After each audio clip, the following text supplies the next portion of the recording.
दीदी के टाइम में ये साफ बोल दिया गया था कि 8 बजे के बाद लड़कियां बाहर नहीं जा पाएंगी और ये हमारे दादा के राज में है कि लड़कियां जाएंगी भी, लड़कियां काम भी करेंगी। अभी तो सरकार आए हुए 1-2 महीने ही हुए हैं कि अभी इतना चेंजेस आ गया, तो मैं ये गारंटी के साथ बोल सकती हूँ आने वाले 5 साल में तो पूरी दुनिया पलटेगी ही पलटेगी। जो वो लोग 15 साल में जो नहीं कर पाए ये 45 दिन में कर चुका है। मदरसा में होता क्या है, मदरसा में 10 में से तो 8, 5, 7 जिहादी बनते ही हैं। ये लोग हिंदुस्तान के कभी नहीं है, ना हिंदुस्तान के कभी होंगे।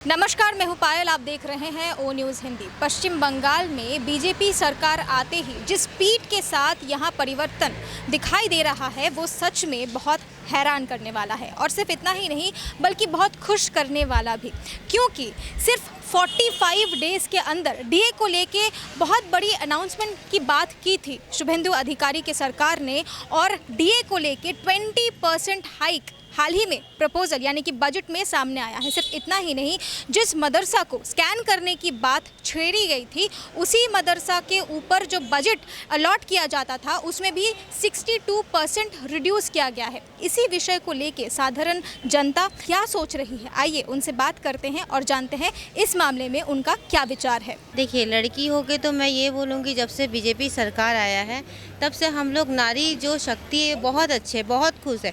फर्स्ट ऑफ ऑल जब दीदी का टाइम था, टीएमसी का टाइम था, मैं एक्सप्लेनेशन और डेमो के लिए ये बताना चाहती हूँ आपको कि तब न्यूज़ में बोला गया था कोई भी एक लड़की 8 बजे के बाद बाहर नहीं निकल सकती। और मैं एग्जाम्पल के लिए ये बोलूँगी कि अगर मम्मी पापा है घर में और उनका माँ बाप का एक ही लड़की है तो वो बड़ी होकर जब पढ़ाई लिखाई करेगी तो एट अ टाइम जाके उस लड़की को ही बाहर निकलना पड़ेगा। हर कोई गवर्नमेंट सर्विस तो कर नहीं सकता है, मोस्टली प्राइवेट जॉब करना पड़ेगा। बेसिकली प्राइवेट जॉब का टाइमिंग हमारा होता है सुबह 9 बजे से लेकर रात का 9 बजे तक, 10 बजे से लेकर रात का 12 बजे तक। तो मोस्टली ये वो जो पाबंदी लगा दी थी ना हम लोग के ऊपर में, सबसे पहले तो ये हटा है हमारे ऊपर से कि हम लोग सही मायने में आज़ाद हुआ। 15 अगस्त हम लोग मनाते थे लेकिन एक लड़की कभी दिल खोल के 15 अगस्त नहीं मना पाई। आज हम रास्ते में निकलते हैं तो देखते हैं कि नहीं, हमारा सड़क जो है, हमारे ये जो भाई जो है, बहन है, वो सारे सेफ है, कोई भी हमारे रास्ते में गंदा नज़र नहीं देता है।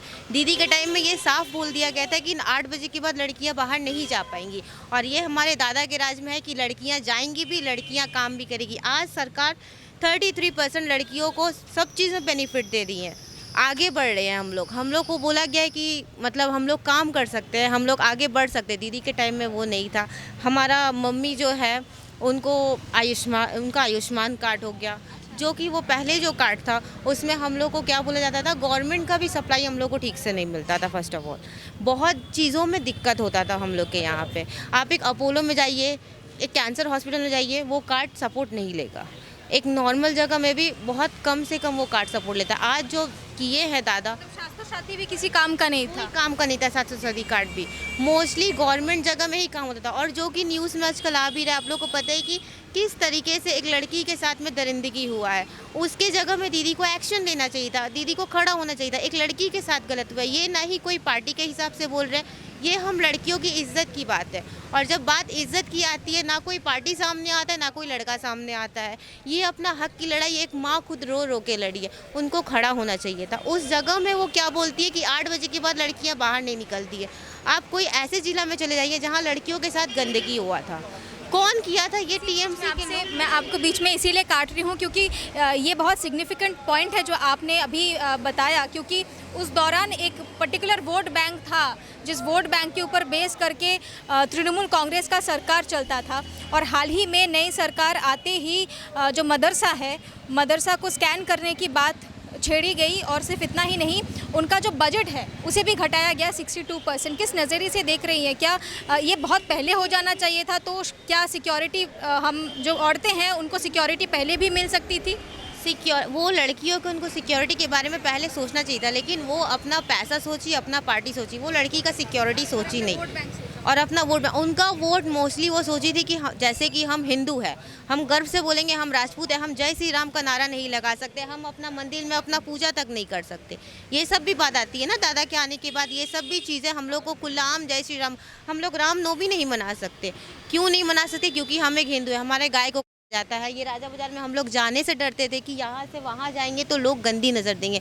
आज दादा आते ही हम लोग 8 बजे भी घर से बाहर निकल सकते हैं, तो ये तो हमारे लिए बहुत प्राउड की बात है। और इससे अच्छा दूसरी बात पॉइंट हमारी ये आती है कि जो लड़कियां जो शादीशुदा भी हैं उन लोग को भी दादा दे रहे हैं, और जो जिनका हस्बैंड मर चुका है उन लोग को भी वो दे रहे हैं। जो युवा साथी है हमारे जो जुग के आगे बढ़ रहे हैं उनके बारे में भी, हम लोग के बारे में भी सोचा जा रहा है।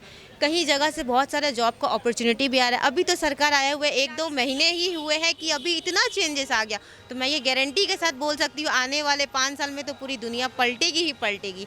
इसीलिए ये ज़रूरी था कि बीजेपी को आना ज़रूरी था। मैं ये पार्टी के हिसाब से नहीं बोल रही हूँ, मैं एक लड़की के हिसाब से बोल रही हूँ, एक समाज के हिसाब से बोल रही हूँ कि ये समाज जिस तरीके से हिंदू को लेके आगे जा रहा है, इंसान को लेके आगे जा रहा है, गाय हत्या रोक रहा है, लड़की रास्ते में निकल सक रही है, जॉब कर सक रही है, आजकल लड़की के बारे में इतना सोचा जा रहा है, तो इसके लिए ये डेफिनेटली होना चाहिए। सर, मैं आपसे ये पूछना चाहूँगी कि किस नज़रिए से देख रहे हैं ये जो 62% बजट मदरसा का 62% कट हुआ है, किस नज़रिए से देख रहे हैं आप? ये ज़रूरी था? ये तो ज़रूरी था। मदरसा में मेरे ख्याल से जो बच्चे लोग वहाँ पढ़ते हैं, ठीक है ना, और हम लोग के हिंदी स्कूल जो बच्चे लोग पढ़ते हैं, हम लोग हिंदुस्तानी अपने बच्चे को पढ़ाते हैं इसलिए कि बड़े को वो डॉक्टर बने, कोई इंजीनियर बने, कोई टीचर बने। और मदरसा में क्या होता है जानते हैं कि तुम उसको पढ़ाया नहीं आता है, उनको सिखाया जाता है तुम कैसे आईएएस का एजेंट बनोगे, तुम्हारे हाथ में कैसे बंदूक रहेगा, तुम लड़की हो तो हिंदू लड़की को किस तरह को जाल में फंसा करके उसके साथ विवाह करना है, उसको अपने धर्म में कैसे कन्वर्ट करोगे। ये मदरसा रूल्स, मदरसा ये सिखाते बच्चे लोगों को। आप देखिएगा मदरसा के बच्चे जब भी पढ़ करके जब बड़े होते हैं, कभी भी नहीं देखिएगा मदरसा के कोई भी बच्चे बड़े हो करके डॉक्टर बना होगा। 1% भी दिखा दे हिंदुस्तान में, वो लोग वंदे मातरम नहीं गाएंगे, क्योंकि उसको लोगों को आईएएस का एजेंट बनना है। और जो आईएएस का एजेंट बनता है ना, वो पाकिस्तान का ही गुण गाता है, इंडिया का गुण नहीं गाता वो लोग। मतलब ये जो मदरसा अभी चल रहा है, वहाँ पे स्कैनिंग चल रहा है, इसकी ज़रूरत बहुत पहले से थी? बहुत पहले से थी। हमारी जो सरकार, इसके पहले जो टीएमसी की सरकार थी, ये मदरसा को बढ़ावा देते थे। इनके पीछे भी जिनको हैंड था वो लोग भी बढ़ावा देते थे मदरसा को। मदरसा के बच्चे हो या मदरसा के टीचर्स हो, ये लोग हिंदुस्तान के कभी नहीं थे और ना हिंदुस्तान के कभी होंगे। सर, वोट बैंक की राजनीति करती थी टीएमसी सरकार, ये इस विषय पे इससे पहले भी कई बार चर्चा हो चुका है। मैं जो सवाल पहले पूछना चाहूँगी कि अभी हाल ही में बीजेपी सरकार आते ही उन्होंने मदरसा में जो फंडिंग जाता था सरकार की तरफ से, उसमें 62% कट हुआ है। क्या कहना चाहेंगे, किस नज़र से देख रहे हैं आप? मैम, जैसे कि अभी बंगाल में बीजेपी सरकार आ गई है, तो मदरसा जो पहले 51,000 समथिंग के आसपास मिलता था उन लोगों को, ईयरली उन लोगों का जाता था। और उस हिसाब से देखा जाए तो मदरसा में करते क्या है लोग, जैसे हमने देखा है आसाम में भी देखा है, जहाँ पे बीजेपी सरकार ही, पहले सपा की सरकार भी थी, और यूपी में भी देखा है हमने। मदरसा में होता क्या है, मदरसा में शिक्षा के नाम पे क्या दिया जा रहा है। आप देखिए, कुछ दिन पहले, इलेक्शन से पहले, हमारे बंगाल में हर एक मदरसा में एक जो इंस्पेक्शन ऑफिसर आए थे, वो हर जगह कर रहे थे विचार, वेरिफिकेशन कर रहे थे, तो उन लोगों को बहुत जगह अटकाया जाता था कि क्या, किस लिए। अगर आप मदरसा को स्कूल मानते हैं तो स्कूल में, गवर्नमेंट स्कूल में कोई भी गवर्नमेंट कर्मचारी जाने में किसी को क्या परमिशन लगता है? जा सकता है। जब जाने के बाद वहाँ क्या पता चलता है कि बच्चा 8 में पढ़ता है, उसको पढ़ाना नहीं आता है, उसको जो हम लोग की मातृभाषा है हिंदी है, ठीक है, हिंदी नहीं समझ में आ रही है उन लोगों को, विज्ञान से रिलेटेड, मैथ से रिलेटेड उनको नहीं समझ में आ रहा। उनको क्या समझ में आ रहा है? सिर्फ कुरान से रिलेटेड चीज़ों को। तो जिस हिसाब से देखा जा रहा मैम कि मदरसा में अगर आज बंगाल में बीजेपी सरकार नहीं आती तो यही एक मदरसा था जहाँ से बम भी मिला गया है, हथियार भी मिला गया है, लकड़ी भाला भी मिला गया है। ये आप देख सकती हैं मैम, यूपी में भी, हम बोल नहीं सकते, देखा ही गया है हम लोग को कि कई जगह यूपी में, आसाम में छापे मारे गए हुए हैं जहाँ पे मिला है। हमारे सरकार के जो असम के मुख्यमंत्री जी हैं, उन्होंने तो बोला है कि मदरसा बंद। अगर आप शिक्षा के नाम पे ISI तैयार करेंगे तो भारत सरकार कभी नहीं अपनाएगी उस चीज़ को। ये बंद, आप शिक्षा कराइए ना, आप अब्दुल जी के नाम पे कुछ मंदिर मस्जिद बनवाइए, वहाँ पे कुछ काम कराइए, देखिए हर एक हिंदू सपोर्ट करेगा।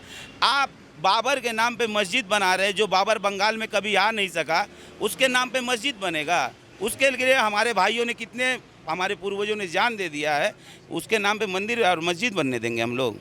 तो इन लोगों की जो सोच है कि हम लोग कौम को बढ़ा लेंगे, उसके बाद मुस्लिम साम्राज्य तैयार कर लेंगे, वो सपना है। मुग़ल भी आए थे करने के लिए, जो कभी हो नहीं पाया। ये लोग तो कुछ है ही नहीं।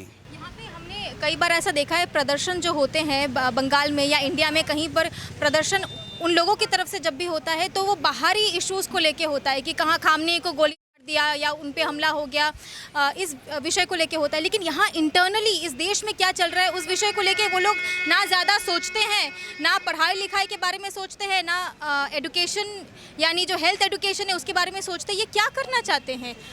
जैसे कि मैं बताना चाहता हूं कि देखा भी गया है कि पहली बात तो जो जनसंख्या कानून हमारे प्रधानमंत्री जी की घोषणा है, जनसंख्या कानून इम्पोर्टेंट वो है, हम दो हमारे दो। इन लोगों क्या मतलब है, हम दो हमारे 10। तो 10 को आप रखिएगा कहाँ पे? कहीं ना कहीं किसी को युक्त करिएगा तो आप जो 2 अच्छे काम में जाएंगे और 5 ISI की तैयारी करेंगे मैम, तो उस जगह से क्या उनको शिक्षा और क्या ज्ञान मिलेगा? जब आपका बेस ही ख़राब है। हम लोग स्कूल में जाते हैं मैम शिक्षा के लिए ना, हम लोगों को वहाँ पे सिखाया जाता है ABCD का 1 2 3 4। इन लोगों को क्या सिखाया जाता है मैम? कि कैसे उठना है, कैसे बैठना है और कैसे उनके साथ व्यवहार करना है। उठेंगे कैसे कि माने हम देखिए खुल के अगर बोलेंगे, क्योंकि हम भी रहे हुए हैं इन लोगों के साथ, तो हमको पूरा स्पष्ट रूप से इनके बारे में जानकारी है। इन लोगों का ये सिद्धांत है कि उनको मार के ही हम जिएंगे। आप देखिए ना मुग़ल साम्राज्य में, आप देखिए जो बाबर, बहुत बड़े बात बोल रहे हैं, बाबर अपने बाप को मार के आए हैं। तो जो चीज़ जो देखेगा, इन लोगों को पढ़ाया क्या जाता है? कुरान के नाम पे पुराने चीज़ों को ही तो पढ़ाया जाता है। जिहादी बनाया जाता है। जिहादी तो बनते ही हैं मैम, 10 में से तो 8 5 7 जिहादी बनते ही हैं। देखिए मैं तो स्टार्टिंग से बोलूँगा, जो मदरसा का जो चेयरमैन है वो खुद घोटाला था पहले का, अभी मैं बोल नहीं पा रहा हूँ कौन है, ठीक है। उसके बाद जो मदरसा का जो एक समाज जो है, वो समाज वो फ़ायदा नहीं मिलता था उन लोगों को। उस फ़ायदा से वो लोग ढल दीजिए, जहाँ पे उसको 10 रुपया को फ़ायदा मिलना चाहिए था, वो 10 रुपया उन लोग को नहीं मिलता था। वो वाला उन लोग के लिए भूल समझाता था। खाली राजनीति हिसाब से मैंने उन लोग को बोलता था कि बीजेपी गलत पार्टी है, ये पार्टी है, वो पार्टी है, मुस्लिम लोग का एगेंस्ट है, माइनॉरिटी लोग का एगेंस्ट में है, ऐसा समझाता था। लेकिन नहीं, बीजेपी हमेशा सब जगह ही, देखिए हम लोग का मोटा मोटी आपका 22-23 स्टेट में है बीजेपी, तो वहाँ पे हर एक जगह में तो मुस्लिम है। किसी को तो ऐसा नहीं हुआ कि कहीं पे दंगा हो रहा है, कहीं पे कुछ हो रहा है, सभी तो शांति में कमा रहा है, खा रहा है। लेकिन यहाँ पे क्यों ऐसा होता था पहले, लेकिन अब तो नहीं हो रहा है। अब तो समझ गया कि ये लोग को नहीं, हम लोग को अब शांति से कमाना है, खाना है, लड़ाई झगड़ा से दूर रहना है। ये सब हम लोग का सरकार समझाया जा रहा है। समझ लेगा तो अच्छा है, नहीं समझेगा तो पुलिस प्रशासन है, पुलिस प्रशासन को पावर दिया ही हुआ है शुभेंदु अधिकारी जी, हम लोग का CM से। मोटा मोटी सभी ठीक ही जा रहा है, सब समझदार बन गया है। बच्चा लोग अभी अच्छा से पढ़ा रहा है, मदरसा लोग से छोड़ के बांग्ला हिंदी में पढ़ा रहा है, इंग्लिश मीडियम में भी बहुत ज़्यादा पढ़ रहा है बच्चा लोग उन लोग का। आपको लगता है धर्मीय शिक्षा के लिए मदरसा की सच में ज़रूरत है? क्योंकि मतलब कहीं ना कहीं जाके जो जॉब अपॉर्चुनिटीज़ हैं या एम्प्लॉयमेंट अपॉर्चुनिटीज़ की बातें नई सरकार कर रही है, उसकी ज़रूरत ज़्यादा है, ना कि रिलीजियस इंस्टीट्यूशंस की। देखिए जॉब तो सभी को दरकार है, ठीक है, वो लोग का भी दरकार है, हम लोग का भी, मैंने सभी को दरकार है, सब आम पब्लिक को दरकार है। लेकिन जिसको दरकार है, मैंने जिसको मैंने चाहिए, मैंने लग रहा है कि ये ना ये ठीक है, ये ऐसा ना हो कि पीछे से मैंने कोई पैसा लेके, हाँ ये हम लोग का पार्टी का पक्ष में है, मैंने पहले का तो वो लोग को बेसी करके दिया था, तो वो लोग का ऐसा भी कर दिया था कि OBC ST सब बना दिया था। मैंने किस लिए बनाया था? वो लोग को फ़ायदा के लिए, मैंने सरकारी नौकरी भी मिले, माइनॉरिटी फंड भी मिले, ये मैंने सुविधा ही मिले, सब कुछ में इतना मैंने हम लोग को हिंदू लोग को उतना सुविधा नहीं मिला है। इतना मिला है कि मैंने सब खाली अगेंस्ट में किया हम लोग का। इस बार बंगाली लोग भी एक समझ गया है। देखिए, आपको आपको लगता है कि ये गलतफहमी जो लोगों में थी या ये जो मिथ था, मैं कहूँगी बीजेपी के अगेंस्ट थी कि जो बीजेपी वाले हैं या हिंदुत्व वाले हैं वो लोग मुसलमानों के खिलाफ हैं, क्योंकि अभी हाल ही में ये जो कट हुआ है बजट में, वही पैसा दूसरे कामों में इन्वेस्ट किया जा रहा है, जैसे अन्नपूर्णा भाता जो है या दूसरे भाताएँ जो हैं वहाँ पे थोड़ा बहुत इंक्रीज़ हुआ है।